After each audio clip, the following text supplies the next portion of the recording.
কোরআন মাহফিলের শ্রদ্ধাভাজন সভাপতি বিশিষ্ট সমাজসেবক আবু বকর সিদ্দিক দামাত বরকাতুহু আলিয়া, আজকের এই মাহফিলের প্রধান অতিথি আলহাজ আব্দুর রাজ্জাক বিশ্বাস, চেয়ারম্যান ৮ নম্বর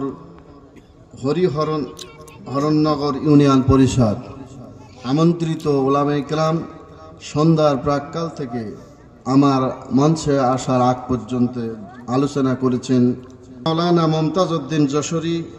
তার আগে আলোচনা করেছেন আলহাজ হযরত মাওলানা শামসুর রহমান সহ গভীর নিশীতে আল্লাহর কোরআন শোনার জন্য ধুলালে আসনে আসন্নিত ইসলাম প্রিয় দিনদার পরেশগার ইমানদার ভাই ও বাবাজিরা, মিডিয়ার বন্ধুরা, পর্দার আড়ালে অবস্থানরতা সম্মানিতা সতী সাধবী পদ্মানাশিনী ধার্মিকা লজ্জবতী মা ও ভগ্নীগণ, সর্বোপরি আলো আধারের মধ্য দিয়ে আমার কণ্ঠের প্রতিধ্বনি যত মানুষের কর্ণকুহরে পৌঁছাচ্ছে, সকলের উদ্দেশ্যে আরো একবার দরদ ভালোবাসা মিশ্রিত সালাম।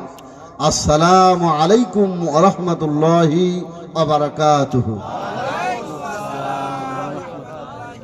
ঝঞ্ঝা বিক্ষিপ্ত পৃথিবী, খোদা দারিদ্র নিপীড়ন অশান্তির দাবানলে গোটা পৃথিবী যখন দাও দাও করে জ্বলছে, ঠিক সেই মুহূর্তে আল্লাহ রাব্বুল আলামিন আপনাকে আমাকে স্বাধীন দেশে স্বাধীন পরিবেশে কোরআনুল কারীম শোনার জন্য এ গভীর নিশীতে ময়দানে আসার বসার তৌফিক দিয়েছেন।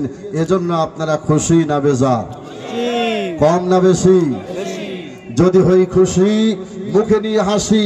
বাংলার জমিন কাঁপিয়ে, আকাশ বাতাস কাঁপিয়ে, সিদরাতুল মুনতাহা পেরিয়ে আরশে আজিমে পৌঁছায় যাবে। উচ্চ আওয়াজে চিৎকার দিয়ে বলুন আলহামদুলিল্লাহ। আলহামদুলিল্লাহ। তিন দিকে ভারত, একদিকে বঙ্গোপসাগর।